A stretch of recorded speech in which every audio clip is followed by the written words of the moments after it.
Good morning mga Mars. So dito tayo ngayon sa ating garden. So tingnan natin yung yung grapes natin ngayon. Oh, di ba? May bunga na siya. Maliliit pa. Green color. But pag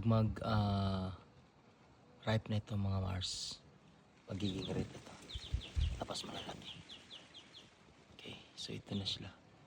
So nag-start na siya marami ng bunga. Kasi pagdating ng March, so harvesting time lang ng grapes dito. So ito yung sa garden natin. Oh, diba? Sarap nito mga Mars. Napakatamis nito mga Mars.